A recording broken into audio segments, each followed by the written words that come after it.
Church. We'll try it again.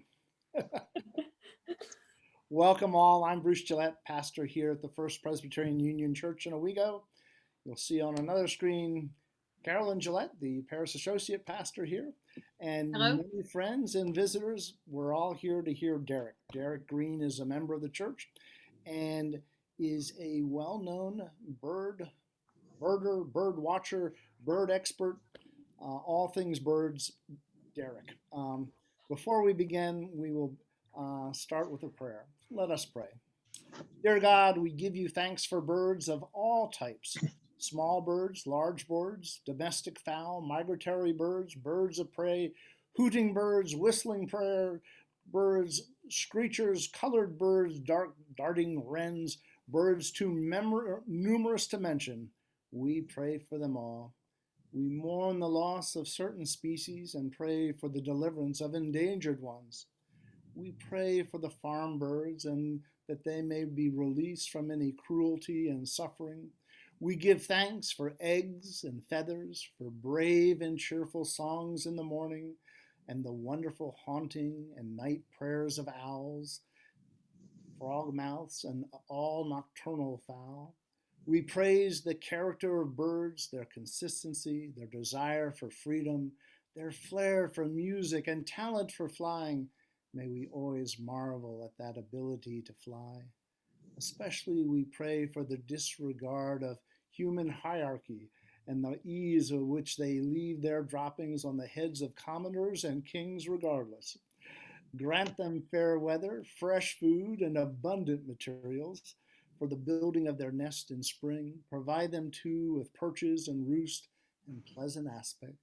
Dear God, guide our thoughts to the joy and the beauty of birds. Feathered angels, may they always be above us. And all God's people say, Amen. Amen. Amen. Right. Derek, you tell me when, and we will move on to the photos. Yeah, we can get started. Thanks for having me do this talk today. It's definitely a passion that's very special for me. And I've been doing it since probably I was maybe 5 years old. First picture that we're looking at, this was a real special find. This is an Aninga. A lot of people get them confused with the common cormorants. We have a lot of cormorants here. They're big eaters of fish. A lot of fishermen don't like cormorants because they can really outfish an area. So it's really hard to compete with cormorants. But this is a bird that is not a cormorant. It looks very similar to that. This is an Aninga, and this bird is native to Florida and into Georgia, all the way over to Texas. This bird accidentally strayed all the way to Churchville, New York, right outside of Rochester this past winter. I'm on a program called eBird, which is run by the Cornell Lab of Ornithology. I submit all my checklists that I have and pictures I'll submit with the checklist. They go in my eBird reports, and it allows other birders to know that, hey, this bird is here. And so I get rare bird alerts from eBird for various counties in New York State. And that's where I was able to know that this Aninga accidentally strayed. So this was my first ever sighting for the state of New York. And it was doing pretty well there for a while along Black Creek. It was being able to fish, but unfortunately it succumbed to the cold. It was not used to it and actually deceased, which was really sad. And I was not really surprised by that at all. But a true wonderful find and a first ever for me for New York State. They call them the snake bird because of their long necks. A lot of times they'll swim in the water, and all you'll see is their long neck sticking out of the water, and it looks like a snake. And so they're very agile swimmers. When they're done swimming, they have to get onto a perch, and that's what he's doing right here. He's actually drying his wings out. They have to dry their wings so that way they're able to fly again. The water actually weighs them down. So Aningas are a real true champion. If you ever go down to Florida, if you go to any wetland there, I guarantee you'll see an Aninga. So I guess we can move on to the next slide.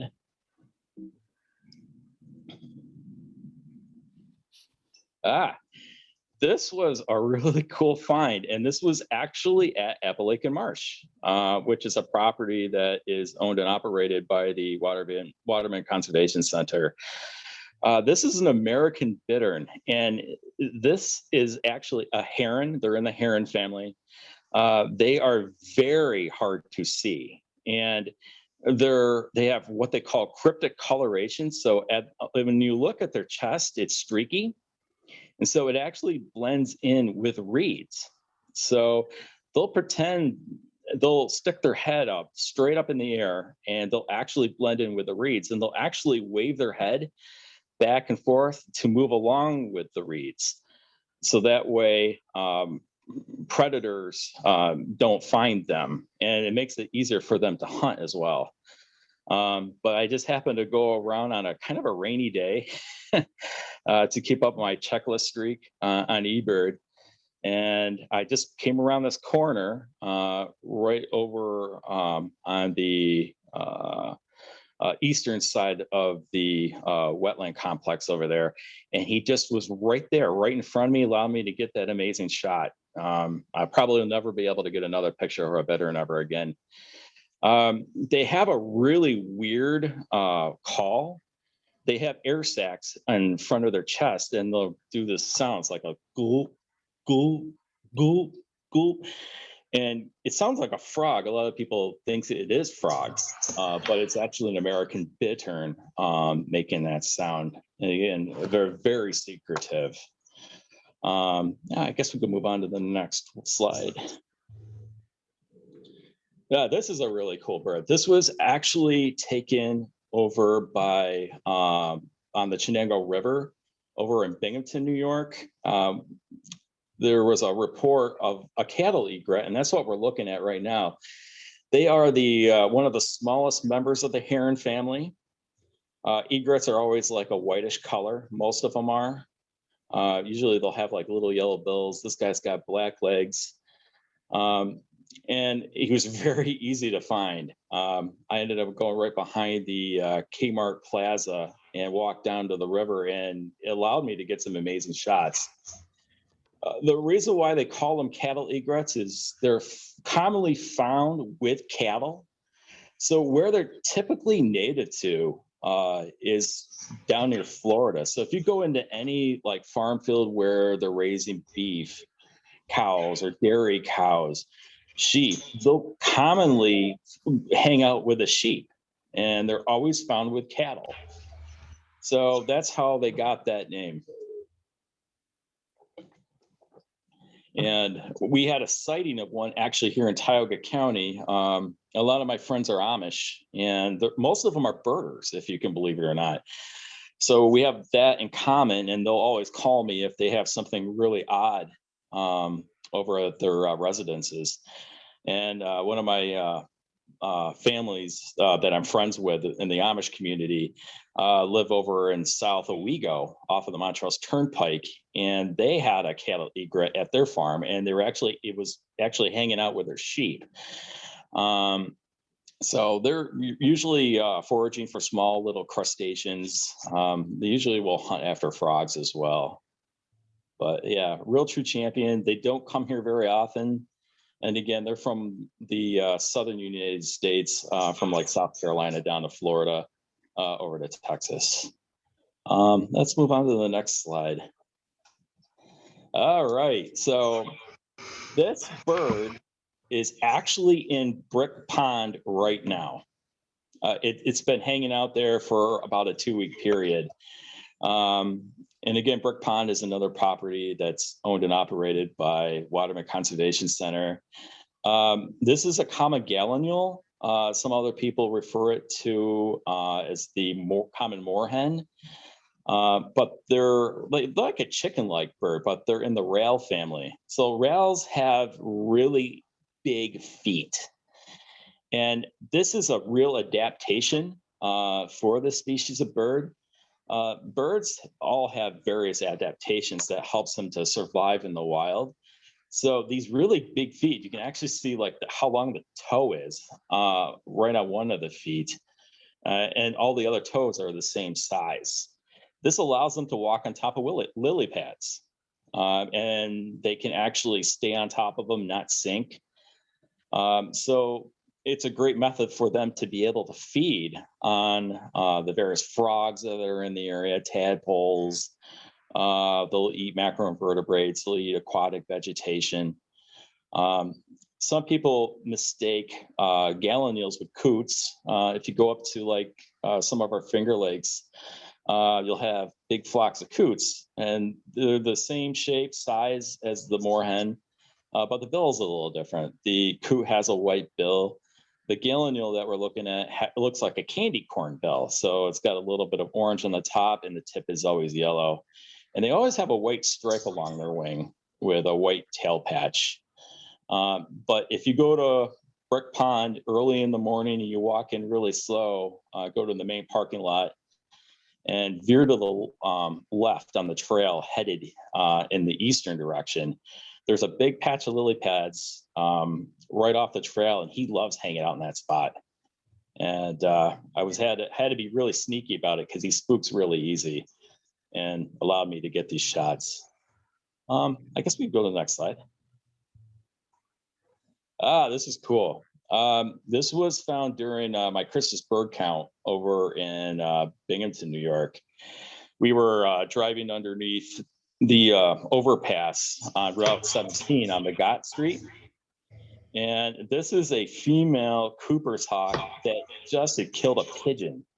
So it's actually on top of the pigeon, and it let me get extremely close. It did not want to give up its prey. And so it allowed me to get some really close shots. But yeah, they're one of our larger accipiters. The accipiter family in the hawks are more streamlined, which makes them more agile. So they'll have a longer tail. The tail is always really skinny. And if you have bird feeders, unfortunately, a lot of the times you might actually be visited by either a Cooper's hawk or a sharp-shinned hawk. Sharp-shinned hawks are also another member of the accipiter family. So they're more streamlined and they're more agile. And so they actually will hunt birds at your feeder. In a way, it's sad, but at the same time, I mean, they're just being hawks and they still have to feed too. So there's always like this happy balance between predator versus prey. But real treat to actually get that close to a Cooper's hawk is amazing. So I guess we can go to the next slide. This was a special find too. This was also at Appalachian Marsh. I went down to the causeway in the middle of the marsh. There's a little walking path you can actually go across between both parts of the pond there. And the water drain, which was really good for creating better habitat for shorebirds. So shorebirds like mudflats, they like to take that bill and probe into the soil for macroinvertebrates, other crustaceans. This is actually one of the smallest of the sandpipers. This is the least sandpiper. And it was amazing.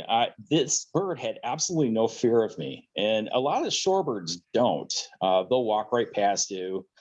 Even if you go to one of like the ocean beaches where you find a lot of sandpipers, they'll walk right by you and not even be phased. There were 7 of them there that day, and they were walking right by my feet. It was just incredible, and I was able to get some decent shots. So this guy has a little tiny D-curved bill, which is an adaptation for it to be able to feed better for certain types of macroinvertebrates and crustaceans. So all shorebirds have different sized bills, and bills are really tools for helping them to feed. And you'll see some really interesting pictures of some really interesting shorebirds with weird looking bills further on in the presentation. So let's advance to the next one. This also was a brick pond. When you get into early spring, actually, I'd say like middle spring, usually you'll start seeing your first wood warblers in, about late April. And then you start seeing really good migrations of wood warblers in about mid-May. So this is a pine warbler. Pine warblers have a beautiful yellow belly. Their top of their head and their back are like an olive green. They have slaty blue wings, and always they have a well-defined 2 white wing bars. And that's a feature that really allows you to identify pine warblers versus other species of warblers that look very similar to it. But yeah, this guy just popped out right in front of me and had no fear. It was actually more curious of me than anything else, and allowed me to get these good shots. But wood warblers are always brightly colored. Some of them look fluorescent colored. They look more bright in the spring. So they'll go to their nesting grounds up in Canada and some of the northern climates, like in the Adirondacks.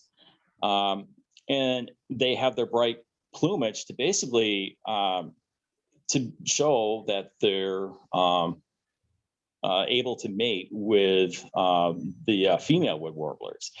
So color is a huge thing for that.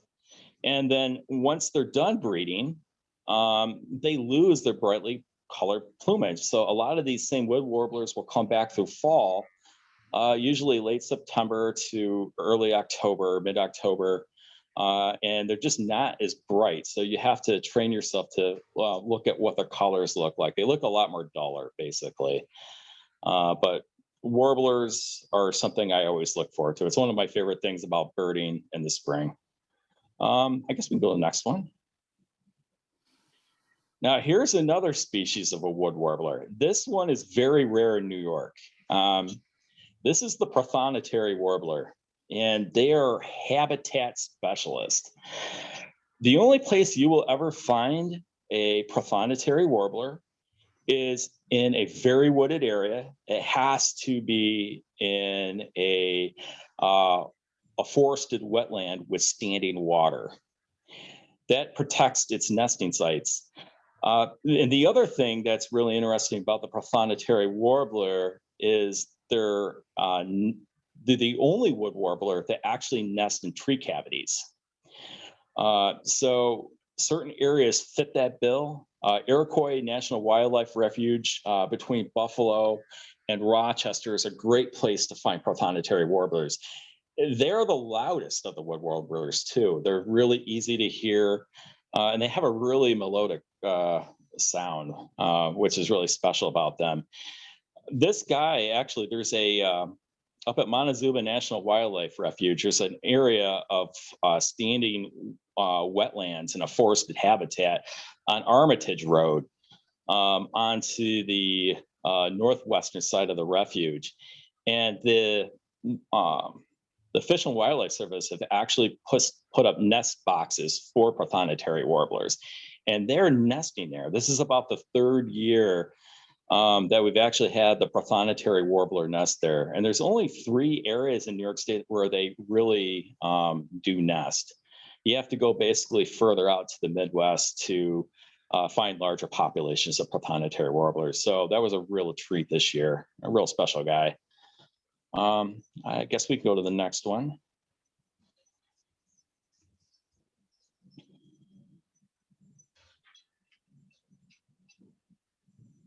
Can we go to the next one? Yay. There is a group of birds that are very special to me, and that is owls. And of all my adventures I've had in birding, this is number 1 on my list. I had always wanted my whole life to see a great gray owl. And great gray owls are our largest owl in North America, and they're mainly found in Canada. And this guy accidentally strayed in New York, and we only get sightings of great gray owls once every 25 years. And a lot of times it has to do with prey decreases. So where he's at, he's hunting voles and other kinds of rodents. And some years they're on the decline and they have to force themselves to go farther south to find food. And we were lucky enough to have three of them end up near Messina, New York, in St. Lawrence County. Um, there, there's a state park there, right over in Messina. The name is escaping me right now, but the three of them were hanging out, and this bird is 3.5 feet tall, from head to tail. And where they're from, they don't see humans. So this owl had no fear of me, and at one time it actually landed 5 feet from my foot, and was checking me out. And there was another birder there, and it actually landed on a scope. So it was a real fun interaction. Gray owls are really interesting. They have bright yellow eyes, and when you look below the bill, it looks like a bow tie. The only owl that has like a bow tie right below its head. So there's like a little black spot, and there's the two white stripes, and that's a great identifying feature for the gray owl. They don't really have ears; they're round-headed. They're very similar to an owl species that is very common here, the barred owl. They're very grayish in color, but the barred owl has very black eyes, and they don't have the bow tie like the gray owls, and they're a little bit smaller. And you can hear them quite commonly here at night. But this was a real special find, and definitely the highlight of my birding career, seeing the species. I guess we can go to the next one. See what we got. All right, so here is a common bird. This is a house finch, and they commonly come to bird feeders. House finches were actually having some issues about 5 years ago. They were really in decline because of a virus that was hitting their eyes. They were actually coming down with conjunctivitis. So the way to avoid that is actually cleaning out your bird feeders at least once a week. Get the fouled feed out of there. And that actually will reduce the possibility of the conjunctivitis being in the fouled feed. Always replace it with fresh feed. Also cleaning the areas where the feed accumulates with like water and bleach is a really good way to kill that illness for the birds. But yeah, there was a period where they were really in trouble. So we always have to deal with those illnesses periodically for certain species. And unfortunately, our house finches had that issue. We did have some decline, but they are now coming back. And they're quite common fixture at our feeders. This one's a male. Males always have a really bright red face, bright red chest. And this guy just really showed off for me. It was really unusual. Usually they're kind of cagey and they'll fly off pretty quickly. But this one actually allowed me to get some amazing shots. Yeah, we can go to the next one.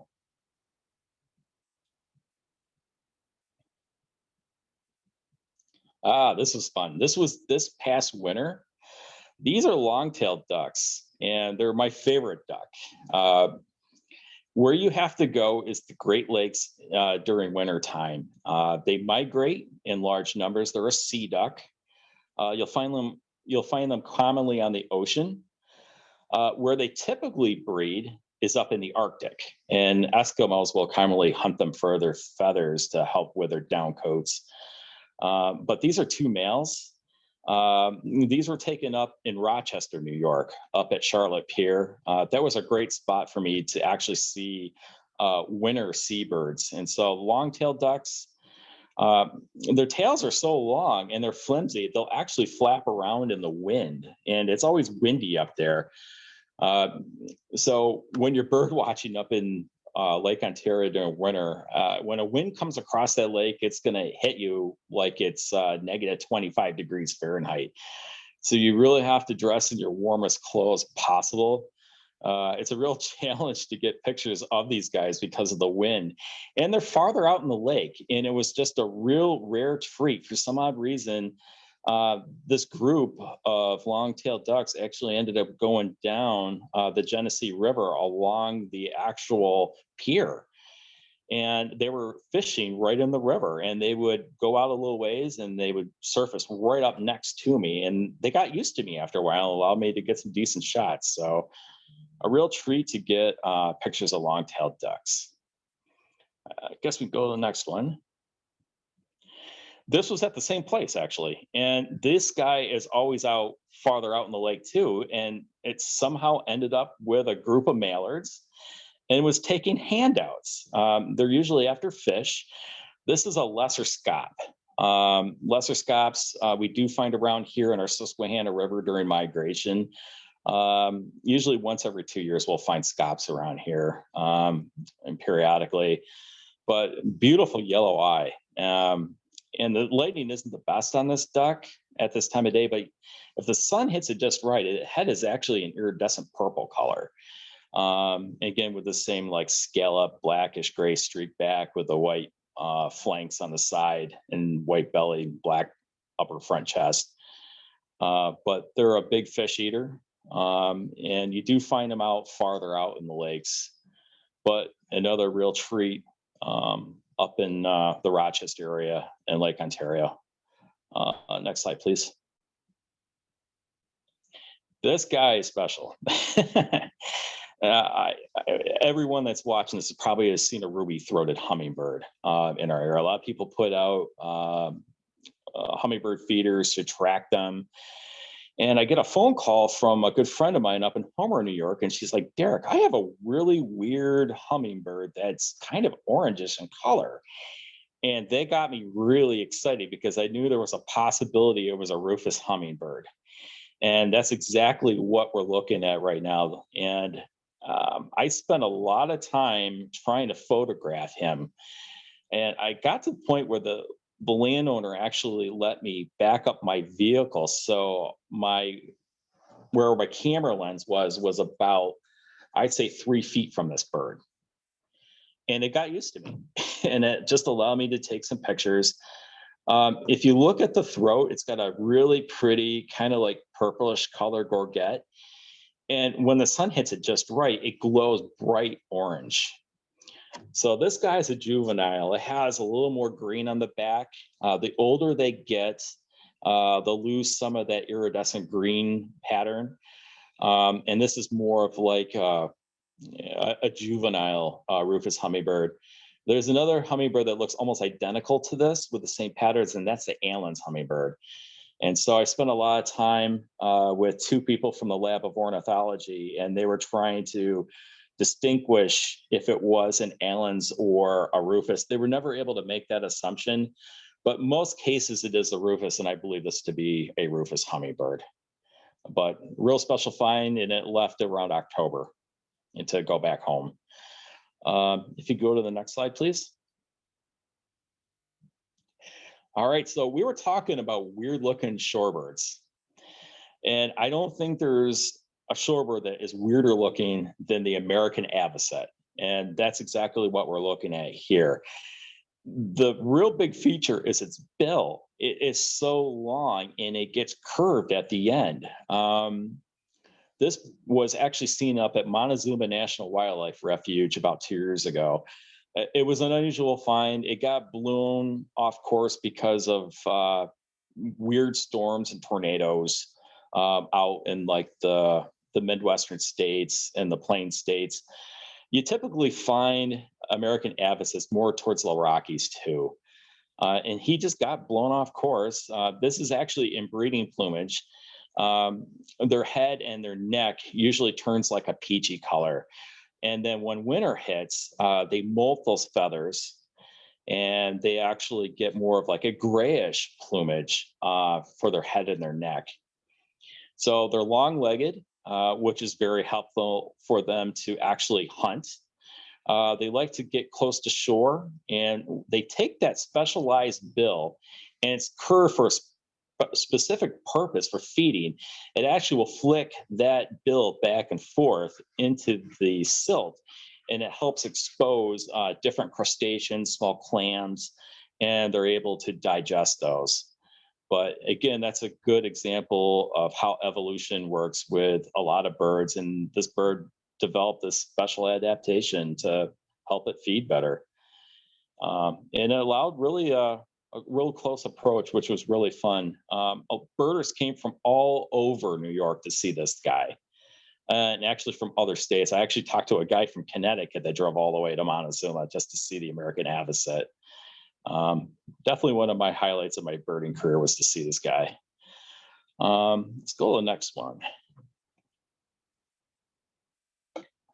This was a fun find. This was on my lunch break over at Lime Hollow Nature Center. I'm really blessed that I have that place to go birding during my lunch breaks. I work up in Cortland, and there's a place called Sticky Pond up there where they have some really large pine trees. There's a lot of Norway spruce, and it's a great roosting site for owls. And I got really lucky to see this guy. It was making some weird sounds, and I didn't realize it was an owl at first until I got right up to the tree, and I was really shocked to see this eastern screech owl. And this one is in the red phase. They come in two different phases. Some of them are red and some of them are gray. And this guy really let me get a close approach and allow me to get some decent shots. But a lot of the times you'll hear him at night here locally. It sounds like a horse whinny. You hear this,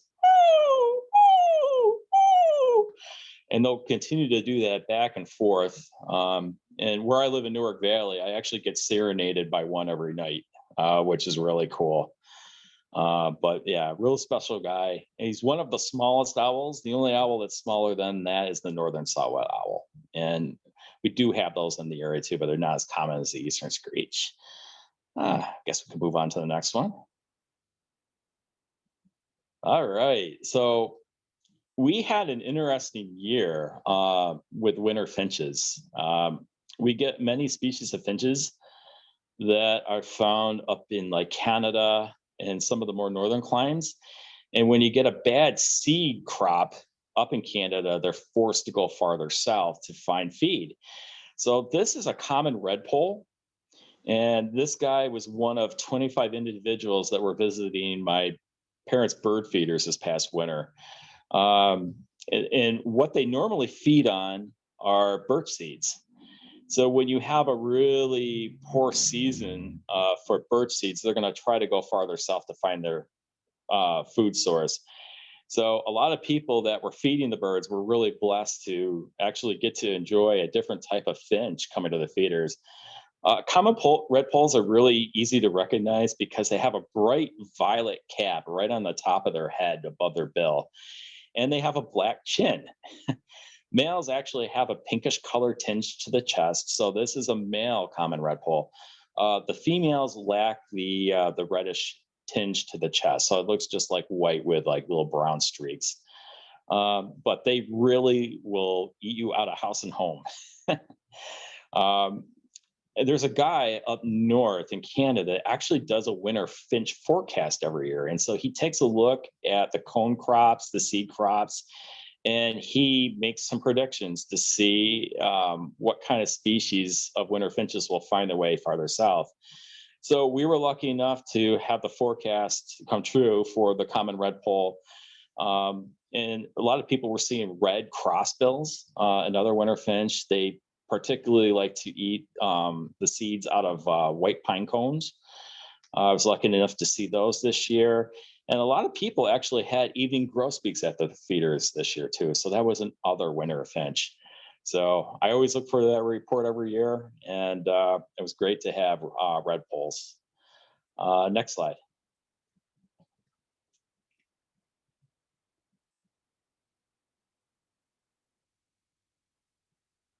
Is that it?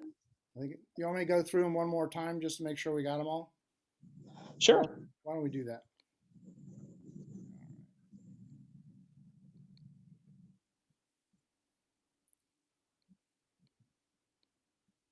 Yeah.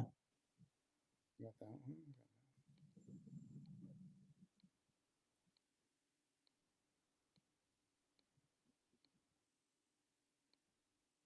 That's it. Yeah, I thought I had presented more, but that's okay. That was great. Yeah, so it's so important to protect these birds. We're dealing with some issues now with climate change. It changes the fluctuations of the birds. It's tougher for some of them to find their food.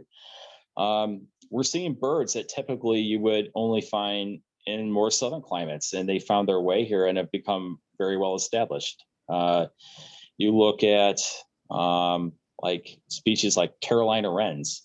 You hear them quite commonly doing their tea kettle, tea kettle, tea kettle call. They're actually the state bird of South Carolina, and they accidentally strayed this way. It was all, I think, because of the changing of the climate, really. And one of our woodpeckers, the red-bellied woodpecker, which is quite common to people that actually put suet out. They're more of a southern species too, and over time, it took them a while to actually spread their range over here. So yeah, just we have to work on these things just to help protect these guys. And other things too that are a big problem for decreases in birds is habitat loss. Our populations are changing, and we're expanding into other areas, unfortunately, where that may be a special area for certain species. So to be able to protect those natural areas from future housing and spreading out of communities, it's good to recognize where these places are so that we can truly protect them. And then there's other things too. We have issues with nest parasitism. We have the American or the brown-headed cowbird, and they're quite commonly found at a lot of people's feeders during the summer months and early spring. But what they do, they actually lay their eggs in other birds' nests.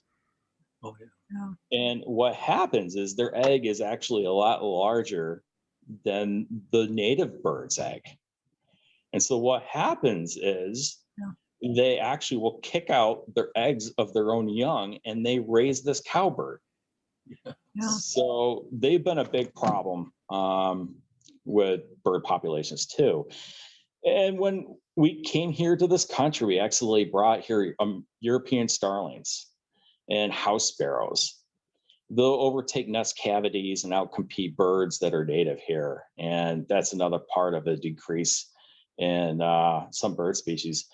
A real good success that has been made is with the eastern bluebird, which is our state bird. We've actually developed bluebird boxes. They have the right size hole so that way the European starling and the house sparrow doesn't get in there, and they're able to have more nest sites. So there's a lot of things that can be done with like conservation and to be able to protect these species. And that's really what we got to strive for. So yeah, we definitely have issues. Also, people that let cats roam out at large. Cats kill tons of birds. So more people that actually have cats indoors, it will actually benefit birds locally as well.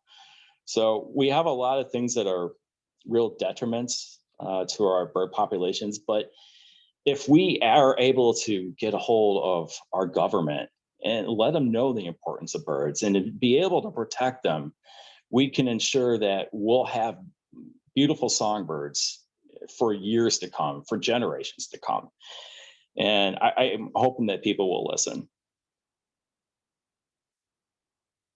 Yeah.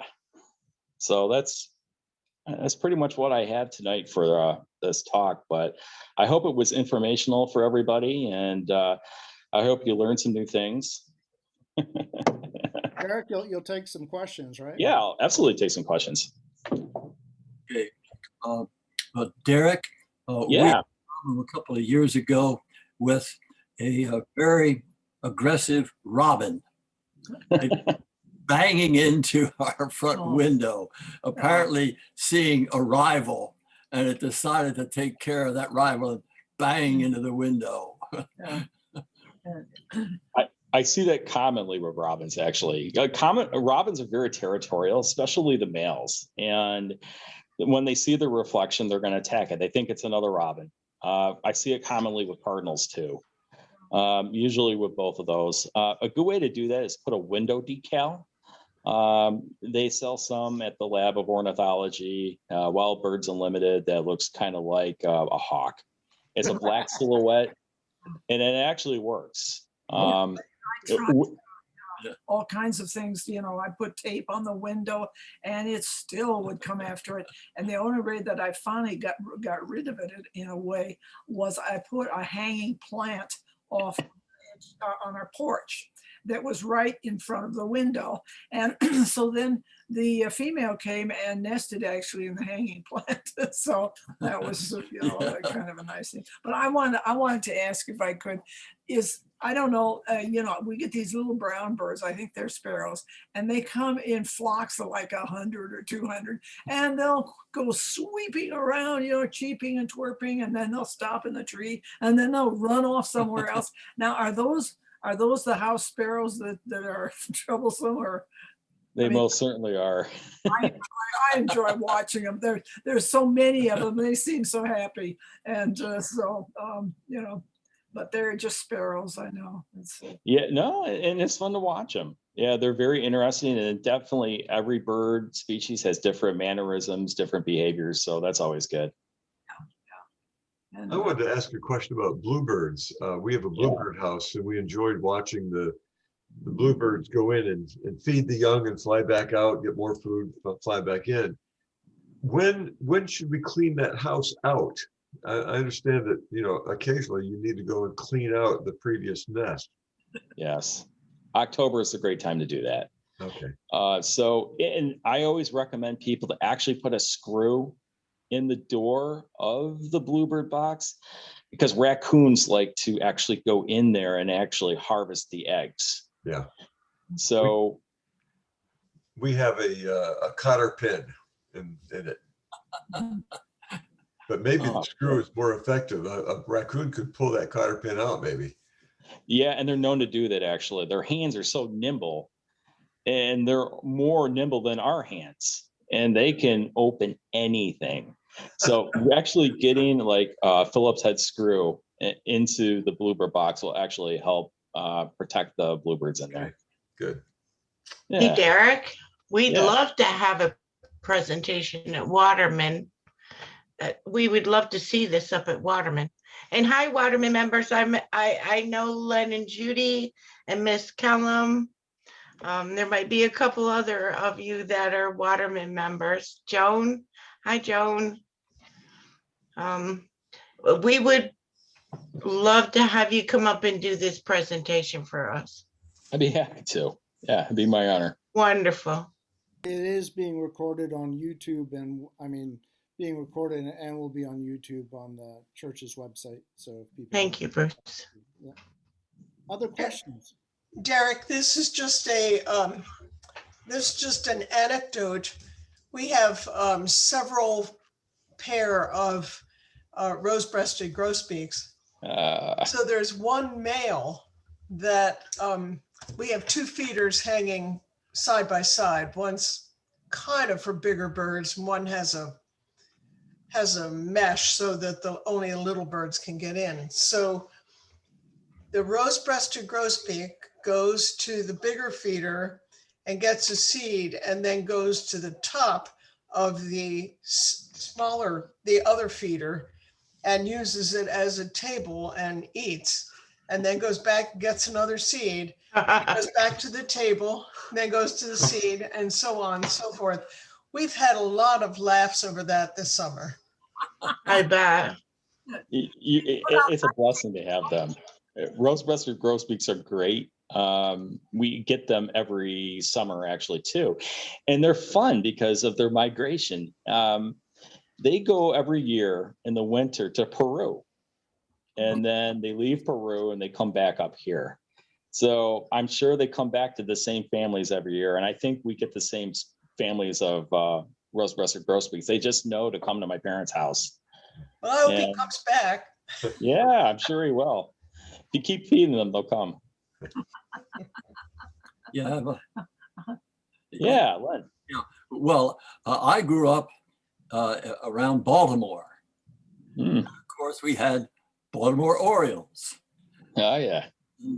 Now, do we see them around here very much? It seems to me we don't. Baltimore, believe it or not, Baltimore Orioles are very common. They like forest edges. They like sides. I have a lot of them.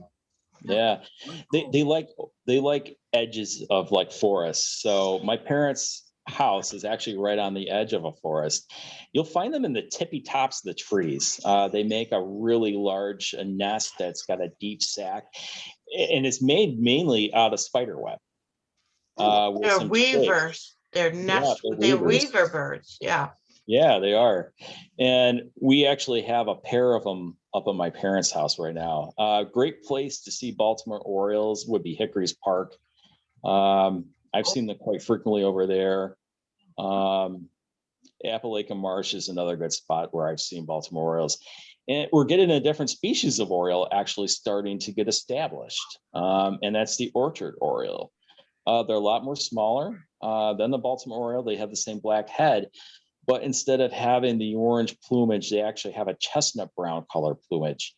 And they're quite commonly found in more open areas, in areas where there's a lot of agriculture. A great spot to find them actually is right on, if you walk down Park Settlement Road, a friend of mine actually has had one at her feeders out there, eating out of oranges. So I went over there to photograph him. So yeah, we're starting to get in more expansive distributions of some of these more Midwestern birds, and the orchard oriole is starting to become more common here. And they're fun to watch. They're great. A very good place to find Baltimore Orioles is in my blueberry patch next to the woods in the backyard. They love the blueberries. Oh, Yeah, they do. Yeah, they like sweet stuff. I had one that was trying to get in our front window because I think he thought that there was another one there. So I need to put my decals back up. I had taken them down. You know, this bird knocked himself out well enough so he fell down to the ground but beneath the window and was there for what, half an hour? At least. Yeah. Oh my goodness. You know, one thing they really like is grape jelly. Oh, wow. They love grape jelly. And if you really want them, cut an orange in half and actually hollow out the center of each half and fill that with grape jelly. They love it. I'd like that too. Yeah, it's pretty delicious.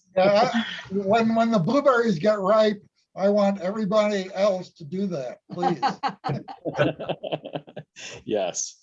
Eric, I hear the bald eagle has made a remarkable comeback. You have any comments on that? It's spectacular. Yeah, we're talking about a bird that was on the brink of extinction back in the 70s. We used DDT, and it was quite commonly used to get rid of nuisance vegetation. And the practice was done for years and years. And unfortunately, when the DDT was sprayed, it got into the waters where the eagles quite commonly fished. The DDT ended up getting into the fish's body and started to become part of the flesh. And so it got more accumulated into the fish. And so it was at higher concentrations in the fish. So the eagles were feeding on the fish. And with the more levels of the DDT, a lot of them were being wiped off. And to the point where we only had maybe 100 individuals on the eastern United States. So the use of DDT was banned. And after that, we had some really good results. We actually ended up getting bald eagles from Alaska, getting distributed out this way. And at Montezuma, they started bringing more bald eagles in. And we just made sure that we properly protected them. There's laws against killing eagles because they're such an important part of our ecosystem. They are one of our apex predators when it comes to birds. So they do have an important part in the ecosystem.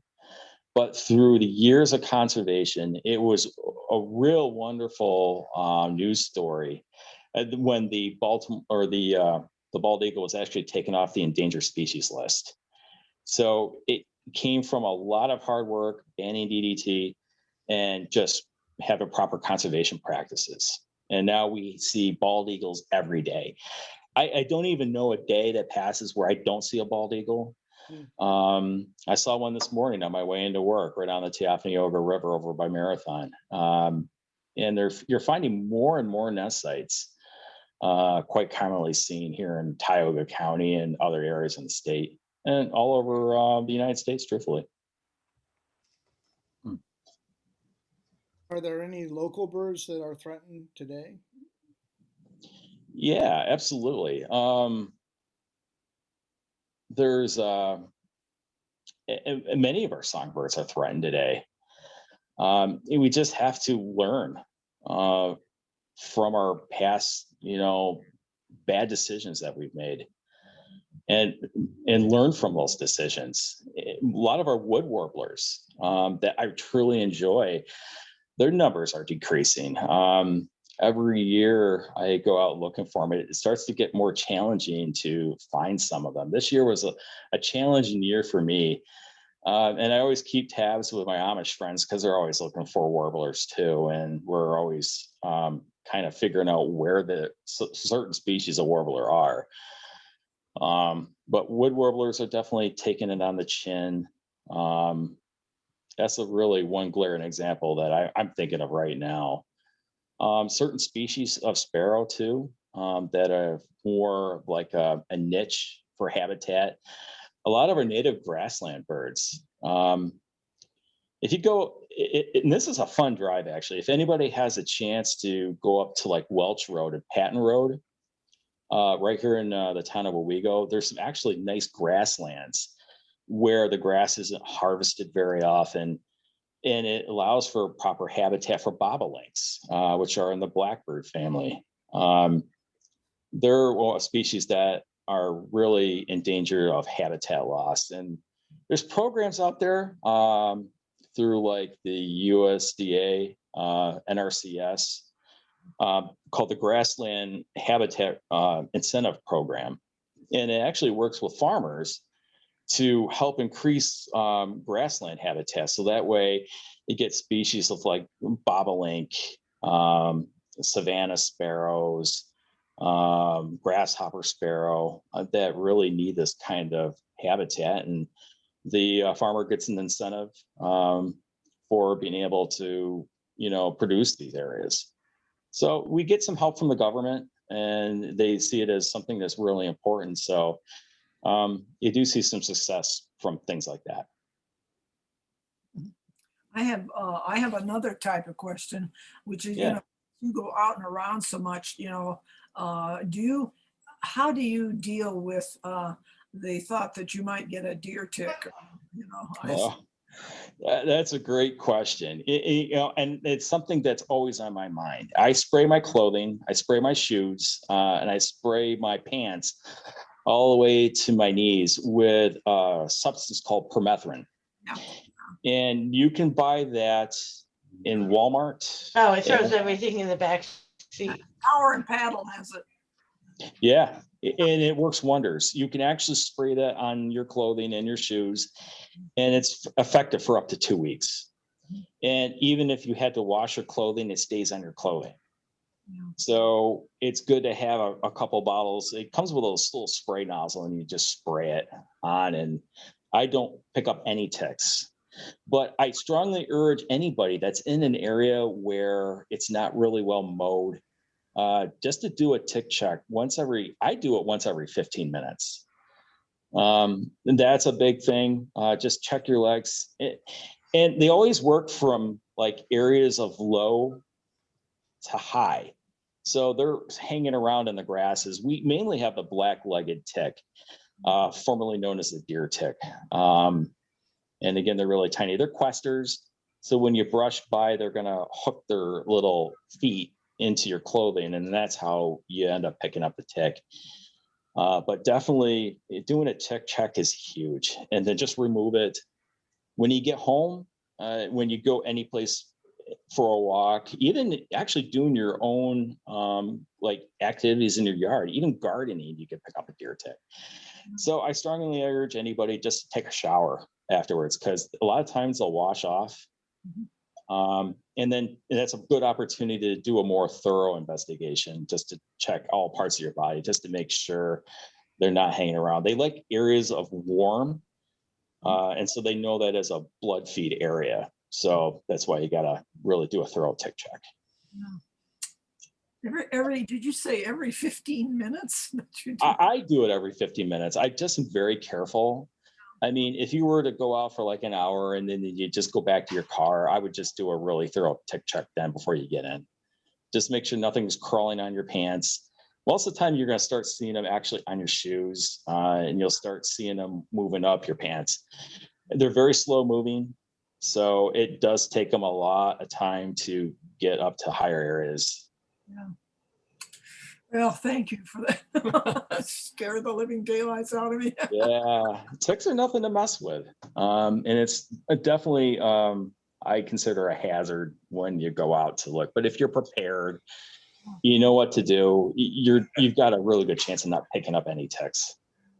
Well, I have a question. I have one of those Martin houses out in my yard that I never paid any attention to. Is there a way I could use that to help the birds around me? Are those not so good? Emma, where do you live? Do you live along water? I live in some older growth forest, so a lot of pileateds here, a lot of barred owls, but not so much like borderland species. Okay. Yeah, purple martins typically are put up in wrong places. Where you find purple martin houses is basically along water, large bodies of water. So where you would commonly see like a purple martin house would be along like our Great Lakes.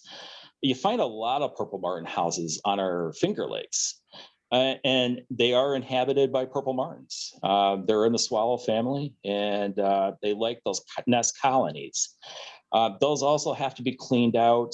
I would say cleaning them out in October is also a good idea too, just like the bluebirds. But you do get other species nesting in them, like chickadees. European house sparrows love them. But yeah, it definitely serves a purpose. And you can get some other birds that might take advantage of the nest box. Yeah. Okay, sounds like I'll go up on the ladder in the fall. Yeah, that's what I would do. Yeah, clean those out good.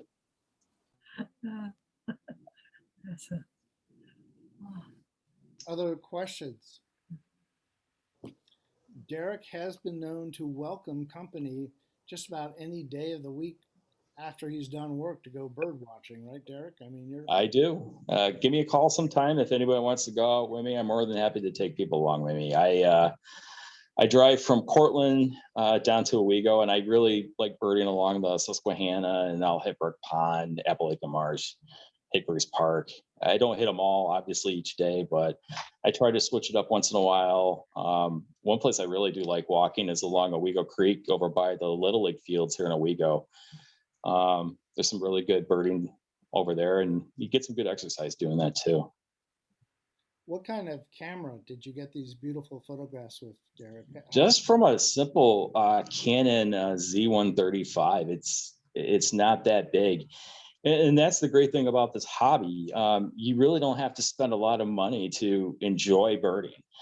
I mean, for me, I would spend maybe $200 on a good set of binoculars. Some people spend $1,000 on a pair of binoculars. I think that just does the same purpose. So you don't have to spend too much money doing that. And the same thing goes with cameras too. At some point, I'm probably going to get a camera with a more distinct lens, so that way I can get off some more further shots, basically in the further lakes, farther out. But yeah, you don't have to spend a lot of money doing this hobby, and anybody can do it. You can get started at any age, any year in your life, and just get some enjoyment out of it. I have a question, Derek. my question is, when did you start this hobby? And did you ever take like formal classes, or you've just picked this all up? That's a great question. I actually started birding when I was about 5 years old, and my grandparents lived in Montour Falls, New York, and they lived in an area that was really wooded right along Catherine Creek. They had a great setup for their bird feeders, and they had unusual woodpeckers. They even had a red-headed woodpecker, which is very odd for New York. And that really got my curiosity. And my grandparents always had respect for wildlife and the love of the outdoors.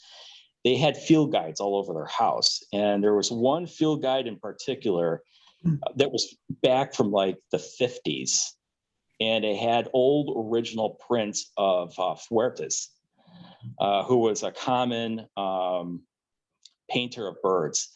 If you go to the lab of ornithology, you'll see a lot of Fuertes work in their library. All those pictures that are actually above their bookcases and shelves are all of Fuertes art. And that, I could not put that book down. It just was very special to me because it actually had some of the habitat in the background with the bird right in the photography. And it all got kickstarted right from that time period on. I could not put down field guides. I was always asking for field guides for Christmas, for birthdays, ever since I was a little kid, even to today. I love it. Makes sense to me. Yeah. No, it's definitely been fun for me for sure. And I've met a lot of wonderful people along the way. We do Christmas bird counts for the Audubon Society. I do 3 of those a year. Those are always started from like December 15th to about the first week in January. And I do one for Binghamton. That's my first one I do. And I have other people that help me out with it. And it's a fun activity to do together. I have people join me on the Christmas bird counts for Owego. We actually have an Owego Christmas bird count that I participate in. And I go all the way up to Skinny Atlas to do a Christmas bird count. Another fun thing I do is the Montezuma Muck Race. That's a fun birding competition done by the National Audubon Society at Montezuma. And so we start there and we have teams. I'm on Lime Hollow Nature Center's team. I've been doing that for like the last 5 years. And we have like 15 teams of birders. And they open up the refuge in areas that you normally can't go for that day and that day only. So it's a fun event and you get to meet a lot of fun people. And yeah, that's a big perk of birding really, is getting to see people and talk to people.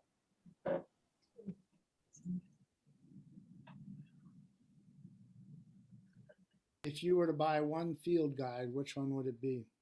Sibley. David Allen Sibley has a phenomenal field guide.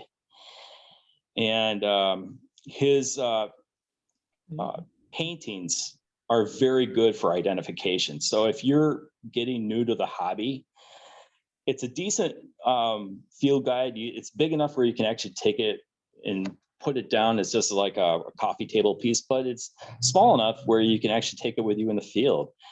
And I was actually lucky enough to meet David Allen Sibley. He gave a talk over in Chautauqua County in Jamestown. And they have the Roger Torrey Peterson Institute out there.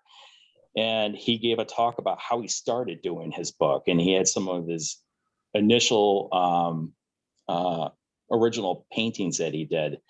And he showed how he created those. It was phenomenal talking to him and getting to meet him. And I was really happy to get him to sign my Sibley guide. I think Joan will hold a sample up if you'd like to. I don't hear it. Yeah. What was that? Very nice, Joan. Thank you for showing us. That's great. I didn't see it.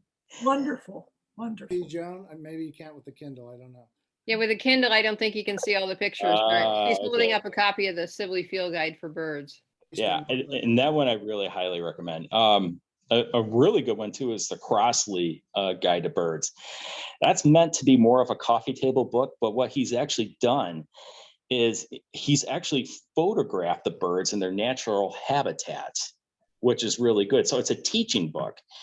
And he takes pictures of the birds in different directions, angles, in flight, and the same page. So it's a training tool. It teaches you how to see different field marks of the bird. And he's done a spectacular job of that. He's an amazing guy to talk to. He's from England, and he actually hitchhiked in England to go bird watching. Yeah. So he would take his camera with him, his scope, and he would have people taken to these different places all over England. And he ended up moving to New Jersey, over by Cape May, and he started to develop his field guide. And that one is an amazing one. That's a very good guide. And I got to meet him too. He gave a talk over at the Cornell Lab of Ornithology. I know you speak well of Cornell, that they have all kinds of things. I don't know if you're aware, but for a smartphone, they have an app that you can take a photo of the bird and it will identify the bird for you. Yeah, it's Merlin. It's very good. Yeah, well, look, Including the bird song, right? Yes. That's amazing. I was being attacked by some birds. yeah, look at Emma. I have to talk so Derek can see me. Derek, the bird has joined the call. Oh, very nice. We're going to have some of Cliff's Orioles talk to him because no matter what I do, I can't convince this guy to eat fruit. He's really obsessed with carbs. And Oh. vegetables are somewhat okay, but fruit, he does this thing where he leans towards it, and then right before his tongue touches it, I get the yuck face, which is his mouth open and his head shaking back and forth as fast as he can. And I'm like, buddy, you didn't even get any molecules of blueberry on your tongue. How do you know that they're yucky? Cockadoodles are funny too, because they can actually show their moods and expressions by their top knot. When they're really agitated, that top knot will actually stick right up in the air. And when they're more at a calm state, like he is right now, the top knot goes down. So my niece will sometimes bang on the cage, and then you'll see the top knot go up occasionally. Yes. And also if it gets flat back against the head, that it means the same thing as a cat with its ears pinned all the way back. You're possibly going to get bit. Oh, yeah. His latest hobby and behavior that I'm observing is that he has a paper bag on top of his house, which he likes because I think it reminds him of like a nest.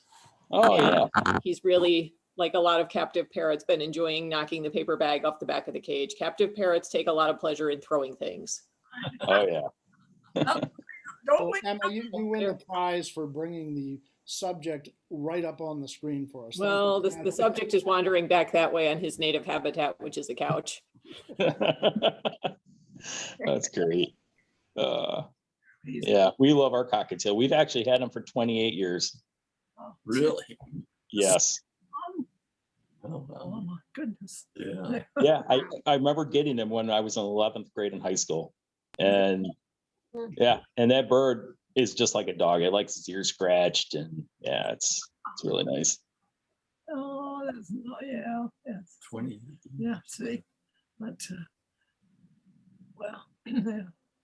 Thanks again, though, Derek. This Yeah. it's wonderful. Yes, thank you, Derek. This is great. Yeah, it's my pleasure. I'm glad to do it. Very I love doing this. Well, That's obvious. Yeah. Yeah. it's a good thing. Thank you so much, Derek. Thanks, Yeah, it's my everybody. pleasure. Thank you, Derek. Take care. Good night. Always a pleasure, guys.